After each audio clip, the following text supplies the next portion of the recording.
बनाने का बड़ा ही क्रेज है और वो दिन भर रील्स बनाती रहती है, खाते पीते घूमते फिरते घर में कॉलेज में। रील्स बनाने के कारण प्रज्ञा पूरे कॉलेज में हाईलाइटेड है। जहां उसकी रील्स सभी को पसंद आते हैं, वहीं मनीषा चिंता में डूबी रहती है। एक रोज जब खाते हुए प्रज्ञा रील्स बना रही होती है, तब मनीषा कहती है, 1 मिनट भी चैन नहीं है इस लड़की को। ये नहीं कि खाना तो आराम से खा ले, लेकिन नहीं, अरे थोड़ी देर रील्स नहीं बनाओगी तो आसमान नहीं टूट पड़ेगा।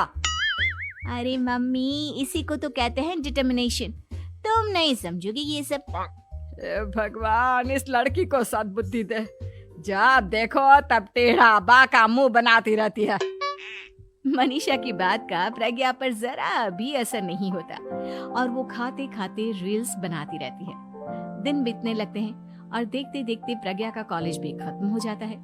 आए दिन कोई ना कोई मनीषा को प्रज्ञा की शादी करवाने का सुझाव दे जाता है। सब ठीक ही कहते हैं, प्रज्ञा की शादी कर देनी चाहिए। अपने घर के काम काज में व्यस्त हो जाएगी तो खुद ही ये रील्स और नाच गाना बंद हो जाएगा। मनीषा और प्रेम प्रज्ञा के लिए एक अच्छा लड़का ढूंढने लगते हैं और तभी विकी का रिश्ता प्रज्ञा के लिए आता है, जिसने प्रज्ञा को उसकी रील्स देखकर पसंद कर लिया था। अगले दिन विकी अपने माता पिता के साथ प्रज्ञा के घर पहुंच जाता है और प्रज्ञा साड़ी पहने हाथों में चाय की ट्रे लिए उनके सामने आती है। जब विकी को पसंद है तो हमें भी बहू पसंद है। बहन जी, आप बारात की तैयारी कीजिए। एक बार लड़का लड़की अकेले में बात कर ले तो अच्छा रहेगा। हाँ हाँ, क्यों नहीं।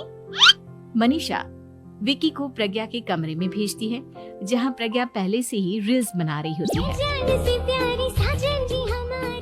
तभी विकी कहता है, आ गए आपके साजन जी। हमारे साथ ये रील्स कंप्लीट करती तो और भी अच्छा रहता। अच्छा जी, अब आ ही गए हैं तो बना ही लेती हूँ आपके साथ। दोनों मिलकर रील्स बनाते हैं। जब वी मीट और तुरंत पोस्ट भी कर देते हैं। फिर विकी कहता है, जब आप साड़ी में चाय लेकर आए तब मुझे लगा कि कहीं मैं गलत घर में तो नहीं आ गया। अब सही है। दोनों की शादी पक्की हो जाती है और शादी के दिन भी प्रज्ञा रील्स बनाने से चूकती नहीं। यहाँ तक कि बारात के समय भी नाचते हुए रील्स बनाती है। सभी लोग प्रज्ञा की तारीफ के पुल बांध देते हैं और प्रज्ञा नाचती गाती अपने ससुराल चली जाती है। सब कुछ अच्छा चल रहा होता है। प्रज्ञा यहाँ भी दिन भर हर चीज की रील्स बनाती रहती है। लेकिन कुछ दिनों के बाद जब सुनीता कहती है, बहू, ये रील्स के साथ साथ कुछ काम भी कर लिया करो। वैसे तुझे और क्या क्या बनाना आता है? मम्मी जी, वैसे तो सब कहते हैं कि मैं सब कुछ अच्छा बनाती हूँ, लेकिन मुझे लगता है कि मैं मैगी अच्छा बना लेती हूँ। हाँ, कॉफी भी अच्छा बना लेती हूँ और मुंह तो सबसे अच्छा बना लेती हूँ। हैं? अच्छा अच्छा। सुनीता अपना माथा पकड़ लेती है और कहती है, बहू, कुछ खाना बनाना भी सीख लेती। मम्मी जी, मैं लंबी प्लानिंग कर रही हूँ। जल्दी ही मैं इतनी फेमस हो जाऊंगी कि मुझे पैसे मिलने लगेंगे। हम दोनों सास बहू राज करेंगे, राज। नौकर काम करेंगी और लोगों की तो लाइन लगेगी हमसे मिलने के लिए। तेरा दिमाग खराब हो गया है क्या बहू? हंसी मजाक तक ठीक है, लेकिन इस तरह घर नहीं चलते। जितना जल्दी हो इस घर के तौर तरीकों को सीख लो।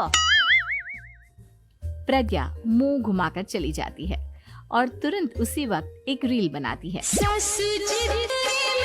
ये देख सुनीता का गुस्सा 7वें आसमान पर चला जाता है और विकी के घर आती ही सुनीता उसे सब कुछ बताती है। विकी भी अब प्रज्ञा की इन हरकतों से परेशान हो जाता है। तुम टेंशन मत लो मम्मा, मैं देख लूंगा। विकी कमरे में जाता है तो देखता है कि प्रज्ञा रील्स बना रही है। विकी बड़े ही प्यार से प्रज्ञा से कहता है, प्रज्ञा, इन सब के लिए मैं तुम्हें मना नहीं कर रहा हूँ, लेकिन फिर भी हर वक्त तो ये अच्छा नहीं लगता ना। समझने की कोशिश करो, मुझे भी तुम्हारा थोड़ा वक्त चाहिए। मैं जब ऑफिस से आता हूँ तो मुझे समय देने की जगह इसी में लगे रहते हो। तुम ज्यादा ही